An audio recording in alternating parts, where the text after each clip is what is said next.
Assalamualaikum warahmatullahi wabarakatuh. Alhamdulillah wa kafa, wassalatu wassalamu ala ibadihi mustafa wa ala alihi wa sahbihi wa mawala.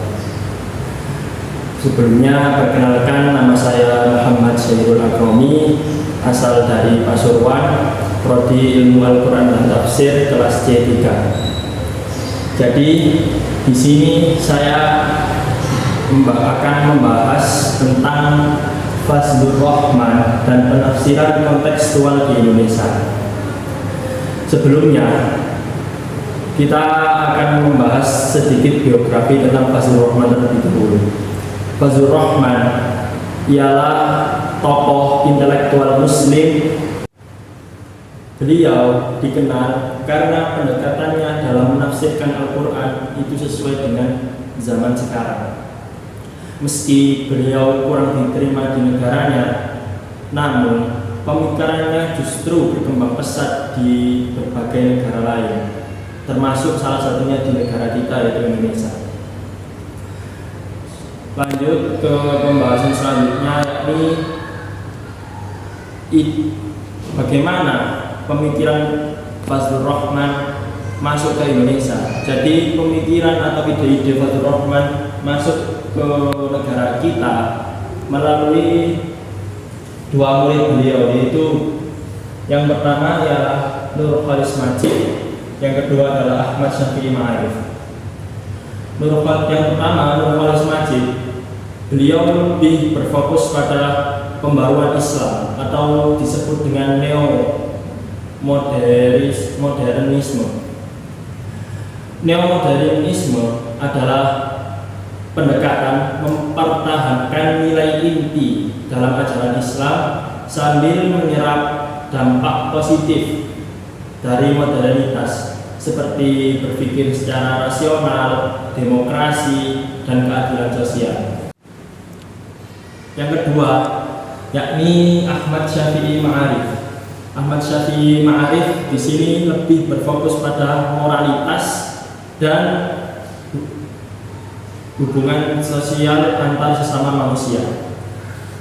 Saat beliau menjabat sebagai pimpinan Muhammadiyah pada tahun 1998 sampai 2005, beliau menerbitkan buku, yaitu buku Tafsir Al-Quran tentang hubungan sosial antar umat beragama.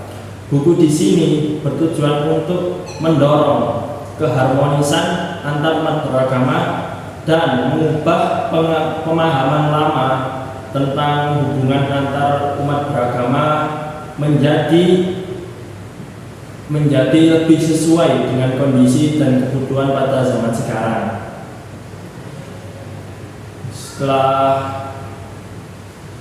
kita membahas dua murid Fazlur Rahman yang masuk ke Indonesia, kita lanjut ke teori terkenal double movement yang dicetus oleh Fazlur Rahman. Double movement atau dikenal dengan gerakan ganda ini memiliki dua metode atau dua cara.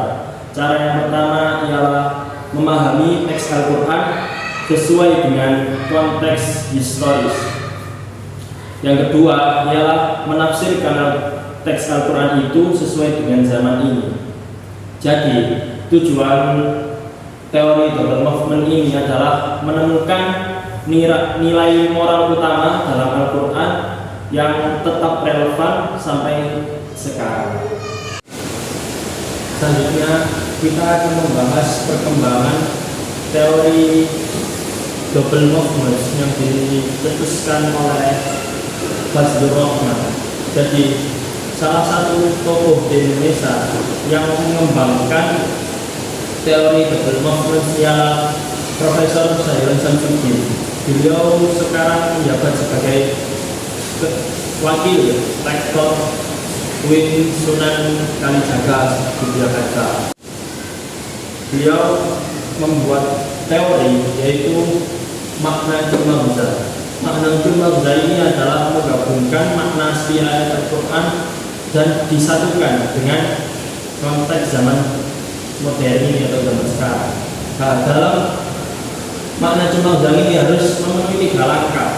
Yang pertama ialah al-makna at-tarikh.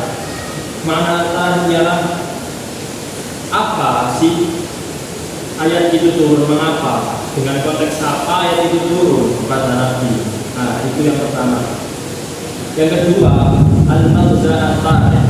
Al-maghza at-tarikh adalah pesan utama untuk masyarakat pada saat itu.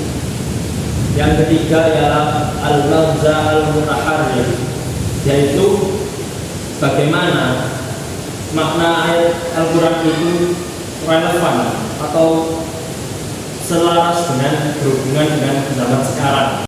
Saya ambil contoh Al-Quran surah Al-Baqarah ayat 223 yang berbunyi A'udzubillahi minasyaitonirrajim nisa'ukum harthul lakum fa'tu harthakum anna syi'tum wa qaddimu li anfusikum wattaqullaha wa'lamu annakum mulaqu wa basyiril mu'minin.